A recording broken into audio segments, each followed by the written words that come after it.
Good afternoon, everyone, and welcome to Brookings. I'm Ben Harris, the Vice President and Director of the Economic Studies Program. I'm delighted to be here with you today discussing the critical issue of the price cap on Russian oil. Roughly 1 year ago today, the Hutchins Center hosted an event, which I joined as a panelist representing the U.S. Treasury Department as Assistant Secretary for Economic Policy. The title of that event, Capping the Price of Russian Oil, Will It Happen? Will It Succeed? Appropriately reflected the uncertainty over whether the G7, Europe, and Australia would successfully unite to implement a new sanctions regime. At that time, no one could have reasonably imagined a variety of outcomes. One could have reasonably imagined a variety of outcomes ranging from no cap on Russian crude or Russian refined product to a cap on only Russian crude to a cap on some combination of refined products only.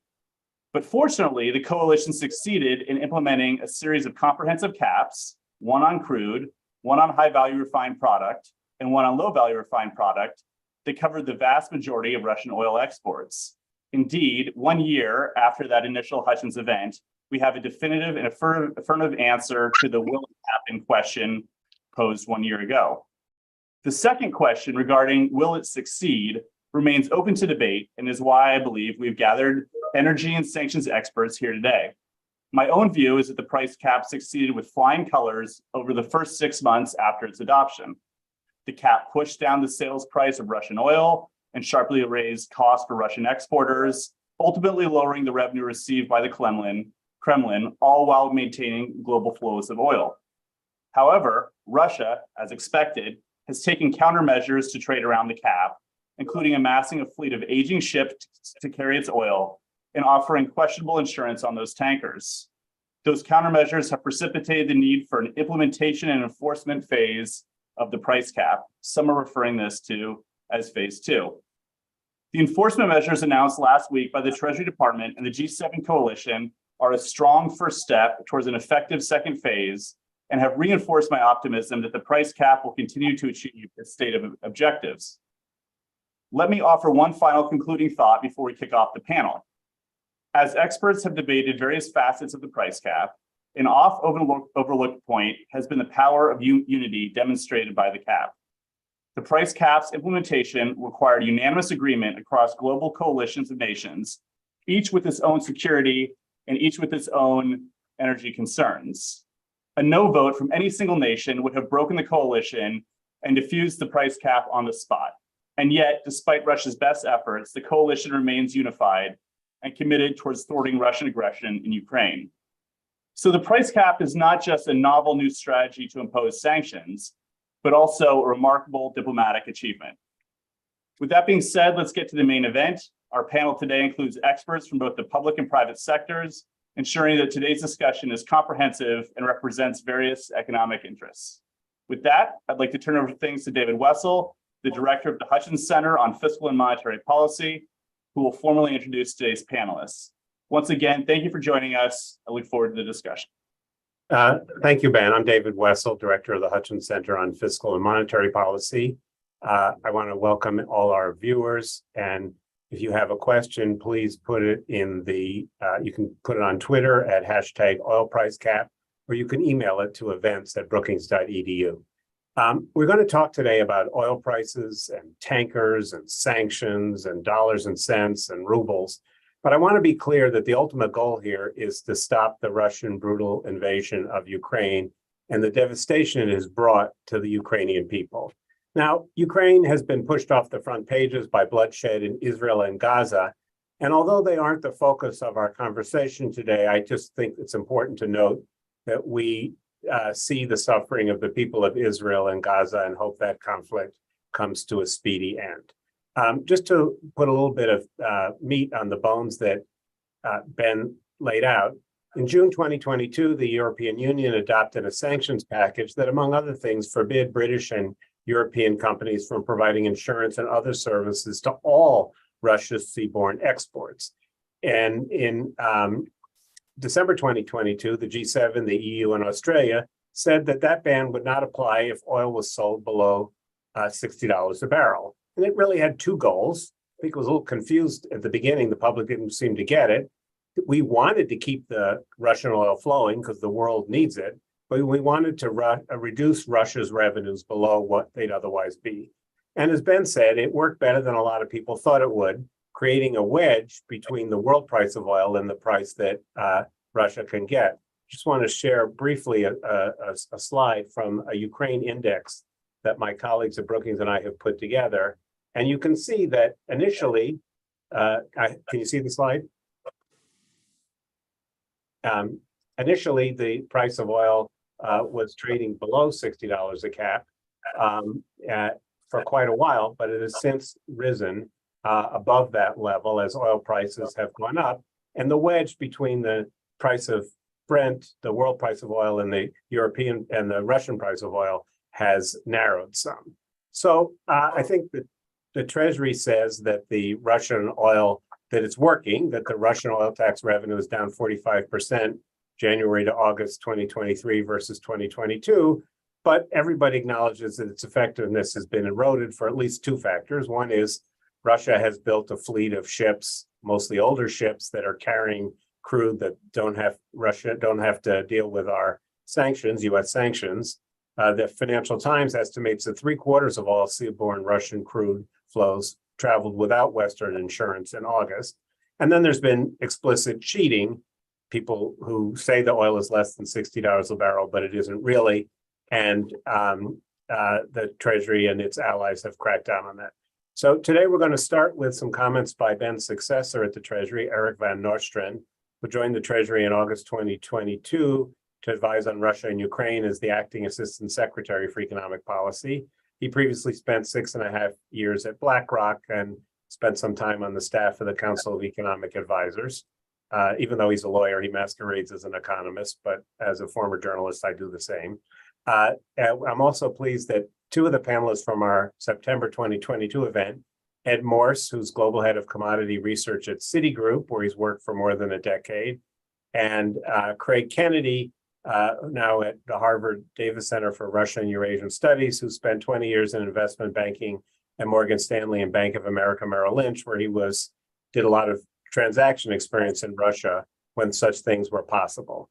He writes a Substack on Russian oil called Navigating Russia and is working on the history of the Russian oil industry and its impact on civil society. In September, we were joined by Halima Croft from RBC, who unfortunately couldn't make it today, but I really want to appreciate Clay Siegel, who has stepped in. He's been following the oil industry for the last quarter century in various capacities. He's currently director of the Global Oil Services at Rapidian Energy out of Houston. So with that, I want to give Eric a chance to tell us how well things are working, and then we'll criticize everything you say in the following minutes.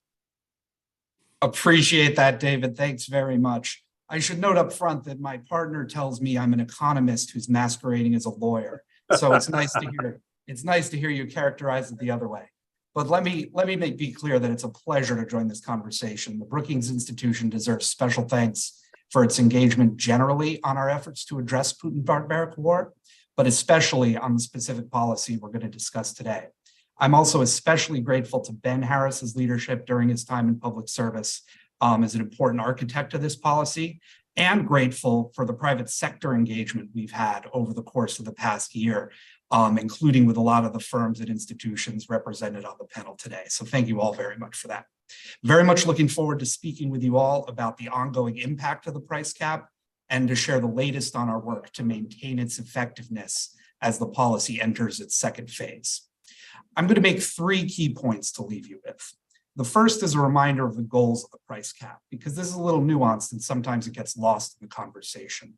Our goals are to keep Russian oil on the market for the emerging market countries that need it, while at the same time limiting Putin's profits by reducing his revenue and increasing his costs.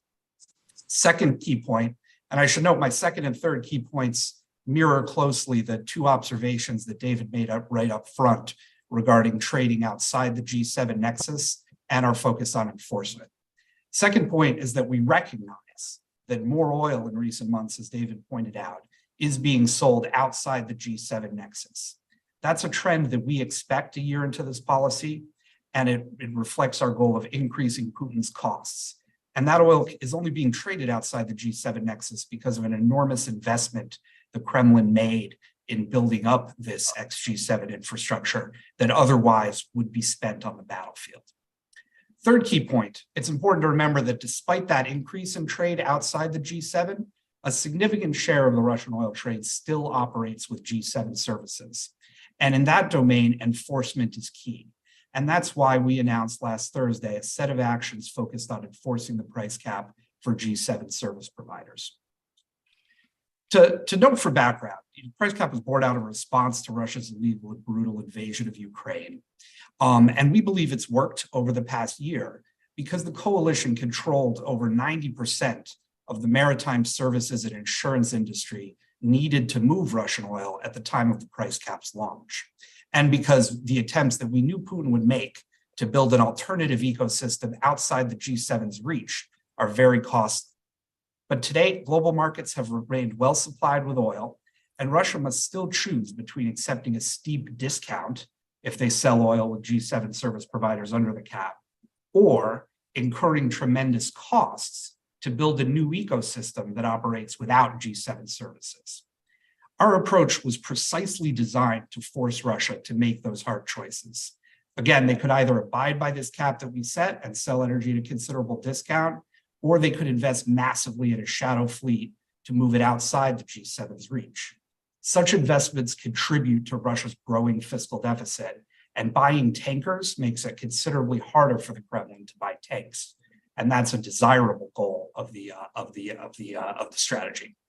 10 months after an implementation of the price cap, we can see that the first phase of our approach has been successful, as we've avoided the disruptive energy supply impacts that many analysts forecast if, as David noted, we were to ban all trade of Russian oil, all servicing of trade of Russian oil, rather than implementing this price cap.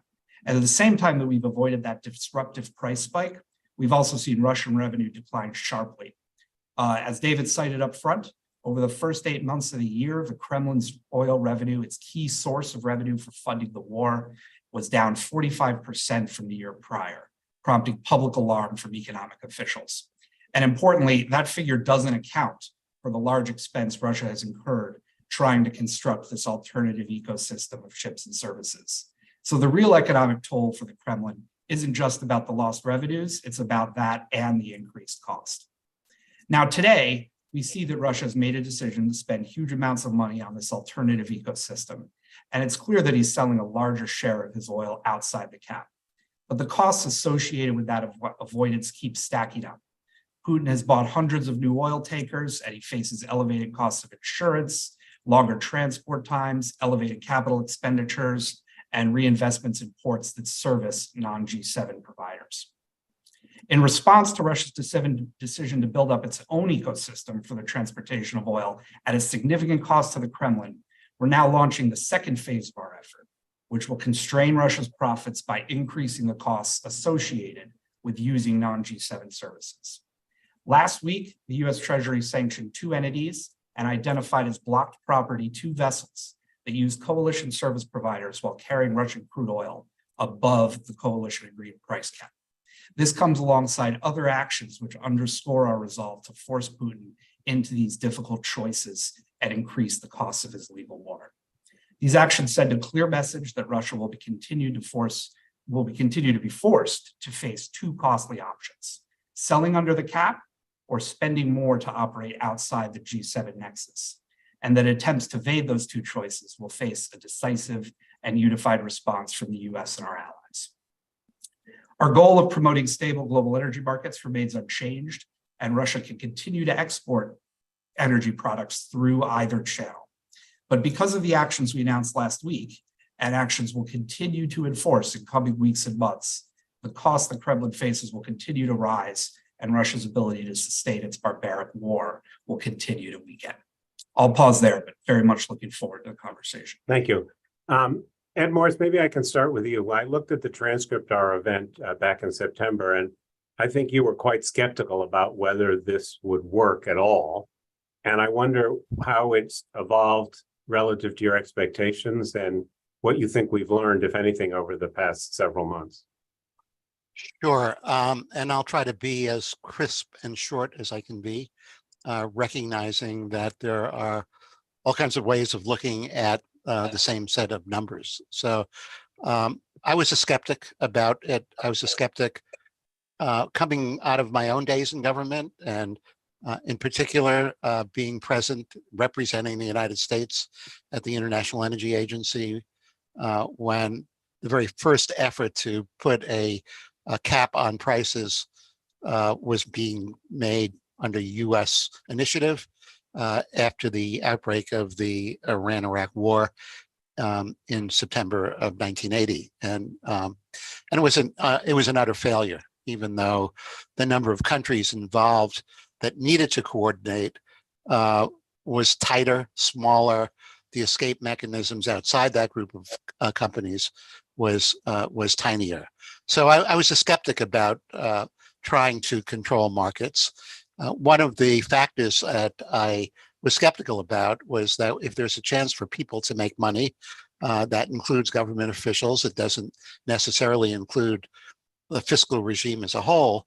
They will find a way to do it. And one of the more stunning articles that have come out recently during all of this discussion of a price cap is a Bloomberg story that hit the press on October 14th. And the title is "The Trading Tycoon Steering Russia's Global Oil Business." So the incredible part about that story is that the bulk of the evasion is being orchestrated by colleagues of the CEO of Rosneft and people who have a history of being in the business in the same way that people like Mark Rich got into this business in a big way after September and October 1980. So where there's a temptation to enrich oneself, there will be evasion, and I think that is one of the aspects of it. A second aspect of it, and I try to track the numbers in terms of the price cap and the actual discount of Urals to other crudes, noting that we had very steep discounts arising before the G7 decision. And that was because this was a massive disruption in shipping channels and supply lines. And once you get people saying, I'm not going to buy your crude, you have to find ways to sell it. So we had a distortion in the market of monumental proportions, which had as part of it these steep discounts to Russian crude. I'd also note, with no disagreement about what we've heard from Ben and Eric, that there are other things that were at work. And one of them, in my judgment, was that the Russian government actually tried to find a way to get more money for oil, and actions taken over the past summer to cut production was certainly a test of the price cap. That was one of its clear objectives, I believe. And it was an objective that, in my judgment, succeeded to a significant degree. And it did so because of market dynamics that are complicated. I'll try to keep them simple. We had cuts, a lot of cuts coming out of OPEC plus countries, and extra ones made by Saudi Arabia and Russia. And these cuts took place in the summertime, when the crude streams that are needed for use within Middle East countries, but Saudi Arabia in particular, are crude streams that have a lower, they're using at home crude streams that have a lower yield, natural yield of middle distillates, and a higher yield of associated natural gas that's needed for summer burn. Now, one of the intriguing things that's happened is that the level of discount, which basically disappeared almost at one point, paralleled the rise of similar crudes to Urals in the global market in their relationship to Brent and other light crudes. And as the summer has gone by, we've seen the discounts of those crudes to Brent widening again. And I think once Russia tries to get all of the oil back in the market, we'll see that the distortions are still there, even without all of the efforts made and the costs associated with them of the new sanctions that were recently introduced. So those are can I ask you to boil down so relative to what you thought back in September 2022, has it worked better than, worse than, or about the same as you expected? If the goal was to keep Russian oil flowing and deny revenues to Russia. Well, I never sided with the people who thought in some official lands that Russian production was going to go down significantly. Right. I was with everybody on this was a Right. mechanism to keep Russian oil flowing until they decided to stop it from flowing. I think the market dynamics themselves, compared to the costs of implementing sanctions, was something that I still hold by, that it is the relationship of crude value to crude value, of Urals to Murban to Mars to Dubai and Oman crude that counts more than the sanctions themselves. I see. Craig, I know you have a number of suggestions for how to make the price cap work better, and I wonder if you could set those aside just for a moment and give us your view on, is this thing working at all? Is it accomplishing its aims, or is it, as Ed said, just some kind of icing on what the market would have done anyways? I think this is one of those half empty, half full discussions. There are clearly some areas for improvement for the price cap. There are clearly some steps that need to be taken. But I would echo the earlier sentiments that the price cap, or I should say more broadly, the package of sanctions of which the price cap is an integral and essential part, have worked beyond most people's expectations, including my own. And that's just a fact of numbers. If you look at the impact that sanctions have had on revenues going to the Kremlin, we're looking at somewhere on the order of $40 to $50 billion of lost tax revenues that they would have been expected to have gotten otherwise. Now, I would agree with Ed that much of this has to do with the discount itself, rather than the price cap. Most of the time, Ural's been trading well below the price cap, and it's largely due to these market distortions that Ed was talking about. But I think there's a very important aspect of the market distortion you need to bear in mind. So the sanctions were incredibly ambitious. They took 4 to 6 million barrels a day of crude and products, much of which had historically gone to Europe, and banned them from 50% of the world's markets. Suddenly, Russian crude, the pipelines, the ports, the refineries of which have all been configured and built to export to Europe, had to move this crude much further away. You've obviously got higher freight costs and greater dependency in shipping for this. But I think what many people have missed is that you're moving a huge amount of crude into a much smaller market, and a market that is much more highly concentrated. And if you listen to the discussions that are going on in Russia, what has happened is Russia lost bargaining power vis-a-vis their buyers. And they were being forced to make massive discounts, $25, $30, $35 to the benchmarks because of the superior pricing negotiating power that their counterparties had. I mean, the Chinese and the Indians and others who are buying their oil. Specifically India, actually. Many people think that China has been a big net buyer of Russian oil. In fact, that hasn't been the case. Almost all of the crude that's been diverted to new markets has been coming out of Western ports, the Black Sea and the Baltic, and almost all of that, or a large portion of the crude, has gone to India. Very little of that has actually made it to China. But the Indians have had a field day when it comes to negotiating great discounts. So Modi really owes it to Putin in this case, because it's helped bring down energy prices in India. Now, if we look at what happened this summer, Ed was talking about a cut in exports. What did the Russians focus on? They took 500,000 barrels a day of crude out, mostly going to India.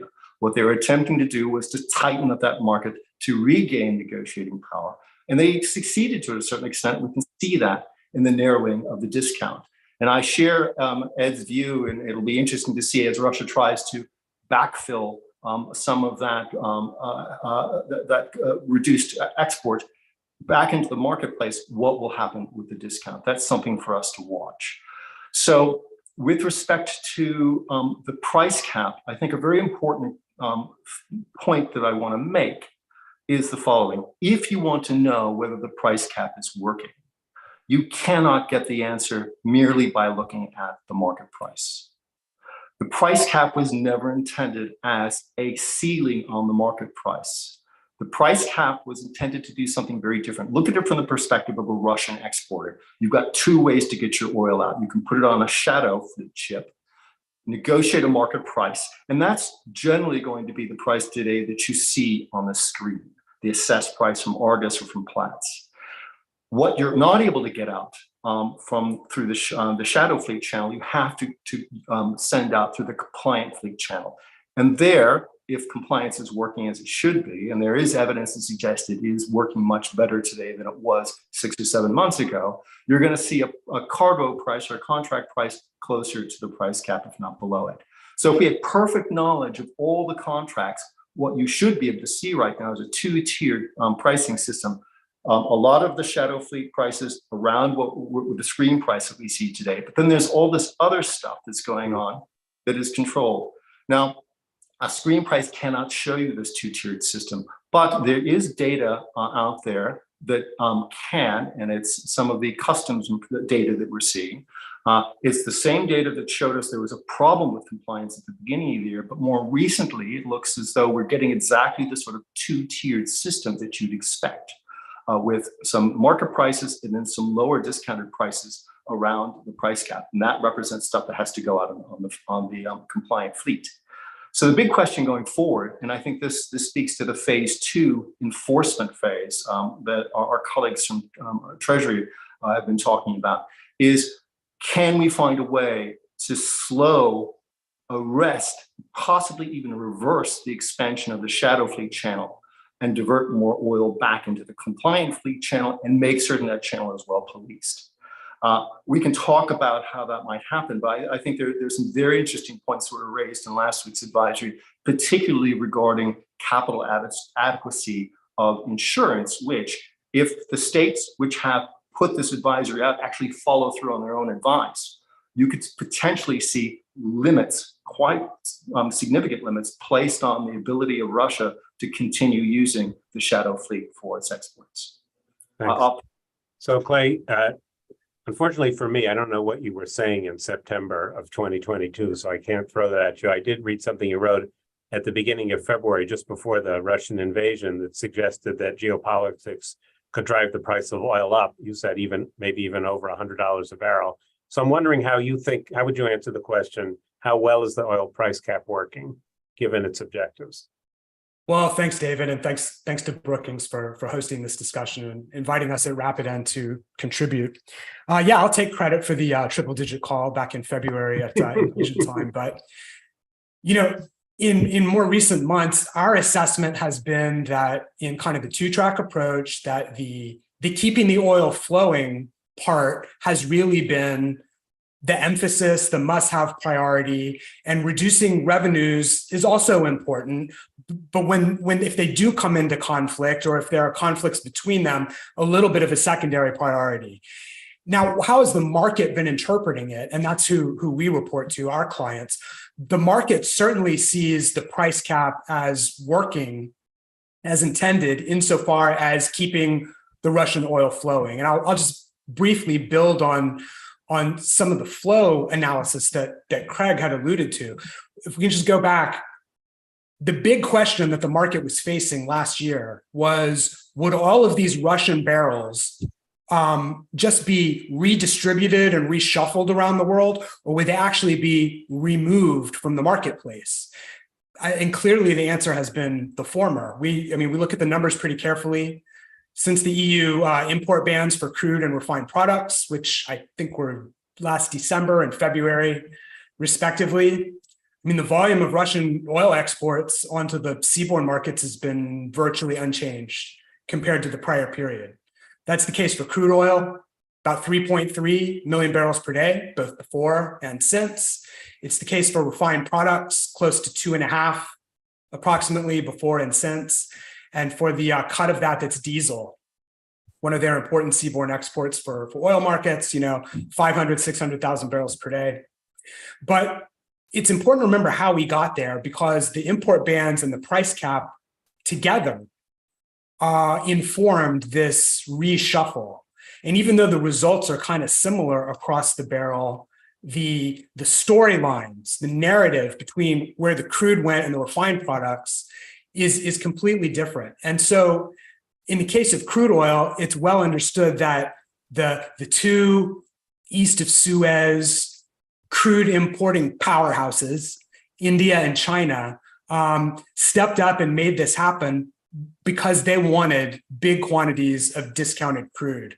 And Craig, exactly right. I mean, India came out of nowhere as an importer of Russian crude oil, 20-ish thousand barrels a day on average before the war and before all this, to an average, sometimes higher, but a recent average of 1.2 million barrels per day, 20,000 to 1.2.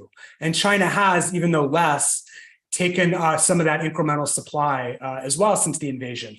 But those guys, they didn't really need more refined products after the EU banned those barrels. They're good on refined. So the way the market reshuffle for refined products has gone along is a couple different tracks. In some cases, all new markets had to discover the economic benefits of importing Russian, like quite a few of the countries of North Africa, like Brazil in Latin America. In other cases, third-party countries, not the end users, but some third countries that manufacture refined products themselves, stepped up their purchases of Russian refined products, while at the same time, we observed increasing their export flows of their homegrown refined products manufactured at home to the sanctioning coalition markets in the EU. You could call that a swap, all legal, according to the letter of the law, which, as we've stated, was designed to keep barrels flowing. So I think in both cases, a huge reason the price cap has worked is because Moscow has been incentivized to continue exports rather than withhold them. But that was a big question mark at the beginning. Right. And to be sure, the general need for state revenues at the time of a very expensive land war augments and strengthens also the need for oil revenues. And $60 for crude provided enough revenue to make maintaining those pre-war flows worthwhile. So I think we can all agree that if the sanctioning coalition had set, let's say, for crude materially lower than $60, the Kremlin may have made a different decision and may have cut back exports and even crude production if necessary in order to ramp up their revenues the other way, which is by inflating all global prices in response to a supply shortage. But we have a different path. And let me stop here for now. So, Ed, I noticed that the Russians said they're suspending exports of diesel. Does that have something to do with all this, or does this have something to do with the domestic Russian economy, and what difference does it make? I think clearly the main driver was the Russian economy. They had a very complicated system to subsidize at home, which was costly. They facilitated, or the system facilitated people in Russia to buy discounted crude in the domestic market and sell it abroad. And they needed to stop that, particularly for two reasons. One, their own domestic demand for diesel went up significantly with the war against Ukraine. And secondly, their inventories were running at a very low level, so that they had to rethink the pricing of the crude and the mechanisms for keeping it at home. And they've gotten to the point where they've come to what I think is a fairly satisfactory halfway house in a way. They stopped allowing refiners with pipeline access to ports. They denied others from buying the product and selling it on their own, or selling it in some manner other than through a port, which can be better monitored. And they relatively quickly replaced their lost inventory at home to enable them to go back into the market and to export it again. So the world lost that supply for a shorter period of time and to a lesser extent than had been feared at the beginning. So Craig, Eric, I won't leave you out. I promise to get back to you. Craig, what would you've written some good pieces on what you think ought to be done to tighten the effectiveness of the sanctions, some of which I think the Treasury has done now. I'm just interested, what would you do? What have they done that really you think is important? And more importantly, what would you do that they have yet to do?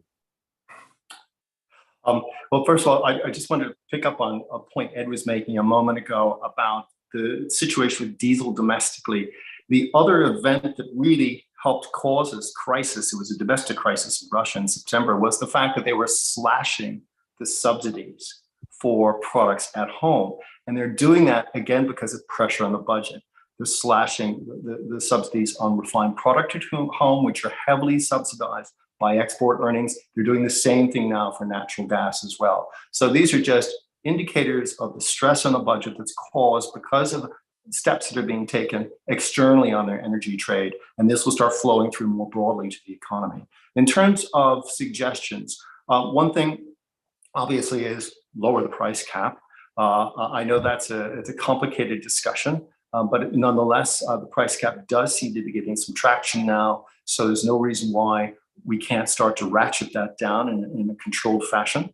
Another thing, of course, is to make certain that compliance with the price cap remains robust. And we've talked about measures. Clearly, Treasury has been working on this because it appears the compliance is going up. But one thing would be to try and get some of these friends of Secession out of trading and get some of the international traders back into the Russia trade and require them to be a counterparty to any transaction where Western shipping or Western insured shipping is being used, because that way we know that there's somebody in the trade who knows what the underlying contractual terms are and can vouch for that, and they have real consequences if they don't provide truthful information.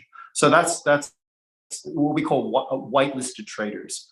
But I think the most interesting thing in many ways is perhaps the least obvious, and it's this situation around insurance. So I think most people will be aware that all tankers in the world are obligated to carry spill liability insurance, and a lot of it. So much so that the regular commercial insurance markets aren't willing to cover it, but a very capable system has been put in place by the ship owners themselves that covers 95% of the global fleet with sufficient insurance. There is transparency around it, good credit ratings, and you know if there's a spill by one of these tankers, God forbid, it will be adequately funded up to $1 billion per incident by this insurance scheme. And that's an international obligation. The shadow fleet does not provide anything like the degree of transparency or certainty that the insurance that they claim to have actually even exist, much less is adequately capitalized. And what we know about the business model of the shadow fleet is they cut corners aggressively, and they use opacity and lack of transparency as a way of making money. So one of the questions I would pose is, why would any coastal state today in Europe, in the Baltic, in the Aegean, elsewhere, allow a Russian shadow tanker that doesn't have proper insurance to cross its territorial waters? Coastal states do have rights under maritime law to protect their marine environment from possible threats from oil spills. As we saw happen with Turkey last December, they have exercised those rights now. They have said, we will not allow tankers to pass through the Turkish Straits that are not properly insured. And they stop traffic and require verification. I'm hoping very much that the G7 EU countries that put this advisory forward will do much the same thing, require that any tanker that's going through territorial waters of an EU member state has to verify its insurance to show that it's current and properly capitalized. Now, the good news is you can do that in 10 seconds online for 95% of the world's oil tanker fleet. There's full transparency, investment grade credit ratings. The shadow fleet, however, has been getting a free pass And it's time for people to step up and say, if you're not going to insure your tanker properly, it may not pass. So Eric, one of the listeners asked, didn't you anticipate that they build this this huge shadow fleet, and why didn't you do more to stop it? And then can you respond to Craig's last suggestion? Sure. And I'd make a couple points connecting the great points that Clay, Ed, and Craig have all made. First, this is an important point on the increase in the shadow fleet we've seen. It's a very common aspect of sanctions regimes generally, and especially of new creative sanctions regimes like this, that the sanctioned party invests in getting around it. Right. And if you look at the way we talked about this question of the shadow fleet last year, you'll see that even before implementation, we recognized that the Kremlin was likely to have an incentive to find other ways to operate outside the G7 nexus. Now, it's because that's such a common element of the sanctions regime. One thing we spend time on is measure out, all right, what's it going to cost the Kremlin to build that? And we do have an important focus on, not just the revenues we're limiting via the price cap directly, but also boosting the Kremlin's cost, forcing him to buy these boats, forcing them to set up these longer transit regimes. That's money that, would otherwise go toward funding the war itself. So we are glad to see those costs rise. But at the same time, we also care a lot about ensuring the broad stability of the oil trade generally and ensuring the maritime safety. And that's why, as Craig and Clay both pointed out, part of the actions we've announced in phase 2 are focused on working with, compliance-related parties and others in the maritime services industry to ensure that is safe. But importantly, and I want to connect that to Clay's point, and then I'll directly speak to Craig's suggestions. Is one thing I want to ensure that we all are clear about is that from the perspective of the price cap coalition, the U.S. government and its allies, we really do view those two goals, keeping oil on the market and limiting Russian revenue, as pari passu. We have not emphasized one goal or the other, because we think what we're trying to do with the price cap in a novel way is reject this historical idea that if you want to sanction someone's exports, you have to deal with their lost supply. The novel ideal in the price cap is that if we're reducing the Kremlin's profits, if we're reducing their revenue, you can do that by reducing price or quantity. Revenue is price times quantity. Normal sanctions reduce the quantity. The price cap is an effort to use the West's influence over the maritime services trade to squeeze this trade out through a price control and reduce revenue by lowering price without getting the disruptive loss of supply. So those two things happening together is very much our goal. But obviously, as the trade evolves, we're going to focus on specific ways to do that. On Craig's suggestions, I'm not going to comment specifically on new things we haven't talked about, but I'll make a general point. And very much appreciate the sorts of ideas and engagements that Craig and others have brought forward on this, is that our focus in this second phase of enforcing the price cap is really two-pronged. It's first to find, when we see evidence of abject evasion of Western services moving oil over the price cap, we're going to enforce that and use our sanctions tools to address it. But also importantly, we're looking at many different ways to increase the costs that this shadow fleet would face, both to disincentivize its further expansion, and when the Kremlin decides to invest more in it, to keep draining money from its war coffers. So we view those as two essential elements of the effort going forward. So Clay, do you think it's possible to lower the cap and have it work? I mean, oil is now, even Urals oil, with Craig's point taken about what shows up on the screen, is above 60. Clay, do you think changing the cap is a good idea, makes sense, could work, or is that just wishful thinking? Well, I mean, the talk has been about potentially increasing the seal, not bringing it down, which would obviously probably placate the Russia hawks in confrontation states and stuff like that. But we're not really contemplating that as a potential market outcome. I think that the key question really that Craig brought to the fore is, our regulators going to step up enforcement enough to deter a critical mass of tanker capacity that reduces the flows? And if you really required those more stringent, let's say, insurance requirements for guys coming through, the Danish Straits and the Gulf of Finland, you're talking about a material portion of those Russian export volumes. And so that would be of acute interest. But I think the question to ask here is, right, are no G7 compliant ships needed anymore because the dark/gray boats and its capacity are so plentiful?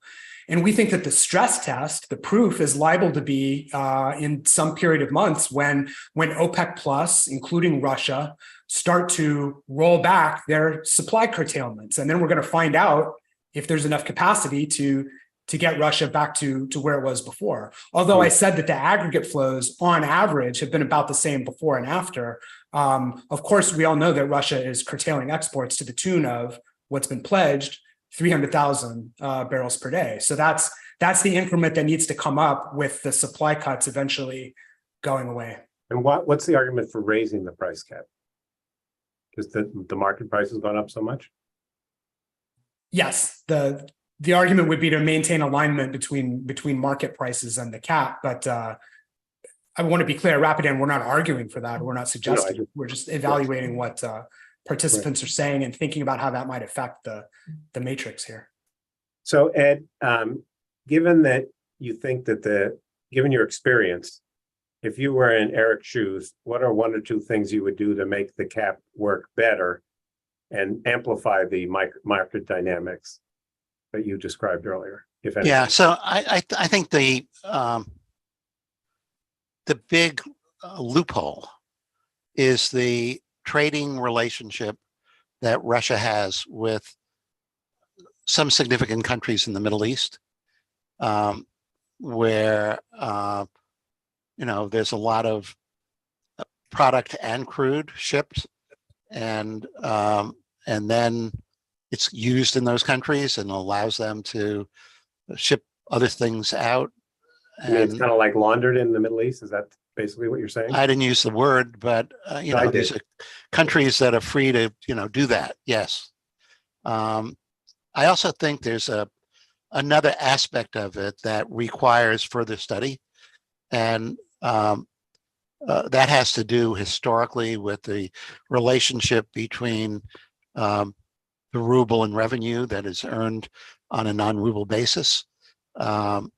We've had, usually when prices go up, the ruble goes up with it. We've had pressures working in the other direction. When those pressures work in the other direction, actually the cost structure to the industry in Russia goes down. It doesn't go up. So I think there's a subtlety in terms of, using a $50 billion number. Wait, explain that a minute. So usually when oil prices go up, the foreign exchange value of the ruble goes up. Yes. That hasn't happened now. And the cost structure of the industry goes up. Right. And now and then the contrast with now is the value of the ruble's gone down. The ruble is under pressure for other reasons. Right, but how does that affect it? Well, it allows them to do things that they otherwise might not do. So one example, which has to do with reaffirming public statements made by Novak, one of which has been we're going to keep our production even, but we're planning to raise it by the time we get down the road. And he's used the word 2 years from now down the road. One of the aspects of what's happened with a cheaper ruble is that drilling activity has increased. And we saw drilling activity in 2022 versus 2021 in terms of number of wells drilled grow by 8%. And then in the first 6 months of 2023 versus 2022, that number grew by 9%. And we know that Russia is in the process of building a new Arctic port with capacity to export 1 million barrels a day. I think when we think about sanctions, we ought to think about other longer term consequences of what is underway and wonder, what would happen if we weren't so obsessed with the price cap itself. I see. And the cost actually of implementing it, which Right. when it comes to friendly countries is not zero. Exactly. No, I take that. Craig, I wonder if we could close us out on a bigger question here. So I get the point of the price cap was to keep oil flowing and reduce Russia's revenues from what they otherwise be. But of course, the objective was to squeeze Putin into pulling back on his invasion of Ukraine. And I'm a casual observer here, but I haven't seen any sign that it's having that effect. So we've made it more costly for him to do this. But have we influenced his behavior in Ukraine? Is that even possible? Well, there are several questions there. First of all, there's a presupposition that somehow putting in place a price cap is going to end the war. And that was never the case. It was all about raising costs. Right. And one thing we do know is that when you have a major long-term war going on, that often it's a question of the economies of two competing entities being matched against each other. Mm-hmm. And the bet here is that the economies of and the coordination of Ukraine and its coalition allies can outlast that of Russia when it comes to a war of attrition. That all remains to be seen. There are lots of politics, but clearly energy revenues are an important part. I think there's a deeper ethical question as well. Europe was absolutely scandalized, not scandalized, but it was horrified by the massacres it saw at Bucha. It was the primary buyer of both Russian gas and Russian oil. They decided we would no longer take Russian oil, and then Vladimir Putin turned gas taps off as well, trying to go. So there's a broader ethical question: should we be continuing to buy? That's perhaps beyond the scope of our current discussion. But the question of can this have a tangible impact on the Russian economy and its warfighting capabilities? Absolutely. We know that the first Crimean War back in the 1850s was a battle between industrialized Europe and Russia. Russia lost, and they know exactly what they lost. They said so at the time. The same happened again and again and again throughout history with a series of Russia's losses all the way through Afghanistan and others. And it had to do with their own capacity to sustain a long-term war. I just want to close my comments with a quick comment about the shadow fleet itself, because there are a lot of numbers that float around out there. But Russia has an immense need for shipping capacity. To keep Russia's exports ticking over at normal levels, you need in excess of 600 Aframaxes dedicated 24/7, 365 just to the Russian oil trade. Right now, the amount of shadow fleet capacity that they have is perhaps approaching 40% of what they need. They're able to get over 50% of oil going out on these ships because they cherry pick short routes as a way of trying to get more out of fewer ships. But they have a very long way to go. It's a slow build. And so there is still a great deal of leverage that we have through our control of this Western shipping nexus. So there's a lot to play for. I agree we need to think about the longer term consequences as well. But when it comes to Igor Sechen's plans up in the Arctic, I'm not going to lose sleep over that as something that's going to cause a new, fresh stream of revenue in the next 2 or 3 years into Russia. I thought you'd also suggested that the EU and the G7 make it harder for them to buy these old used tankers as part of the tightening sanctions. Yes, so over 80% of the shadow fleet today active in the Russian trade has been purchased in the used market since the outbreak or the expanded invasion of Ukraine by Russia. And that's being bought largely from Western sellers. Now, there may be cutouts in between, but technically speaking, if you're selling a used oil tanker today, you're not supposed to sell it to Russia. I think that's one area where we could certainly put more pressure. And there are plenty of brokers who have stepped away from that trade and are upset that the other European brokers are still facilitating it. So that's largely a question, I think, for Europe. But I think the real question that coastal states need to ask themselves, say in the Baltic, if there's a spill tomorrow, by a shadow tanker. And they haven't been exercising their authorities to prevent those tankers from coming through, tankers that are under-maintained and underinsured. The public will question, why did we not exercise those? Right, I got it. Eric, we got 2.5 minutes left. So give us a closing thought. What is it we should keep in mind as we prepare to another year of this horrible war? Thanks, David. I'll make one closing thought on the economics and then one closing thought on the diplomatic implications as we work through this. First, I thought it was very useful that Ed opened up with highlighting that anecdote about the checkered legacy of things styled price caps in the past. And I think one important lesson from this conversation, I think for all of us, is that it's important to remember that what we're doing here is it's not a kind of government by fiat just saying this is the ceiling that we impose. It works because of the unique structure of the Russian oil market, where the West has this influence over the services industry that allows us to exercise this leverage. And that's what makes it different from the kind of economics 101 price caps don't work narrative. It's really something that works in a nuanced and structured way, given how the oil market is set up. But importantly, as we look forward to the second phase of this, I want to emphasize that it's really been, it's wrong to think of this as an effort of the US government by itself. This has very much been a collaborative effort with our European allies, with the rest of the G7, with Australia, who brought this coalition together.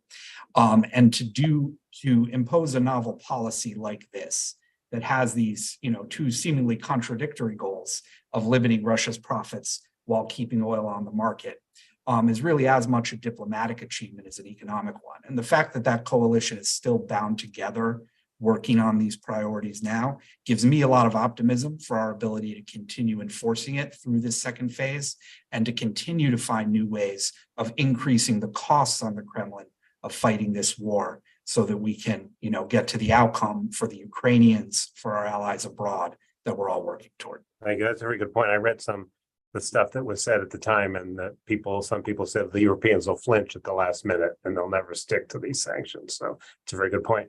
Well, with that, Eric, I want to thank you for your time. Clay, Ed, and Craig, I very much appreciate your thoughts. And I hope that we don't have to do this again a year from now, but we will certainly be learning lessons about this episode for a long time, and we appreciate your help in drawing them. So with that, signing off, and thank you all for listening.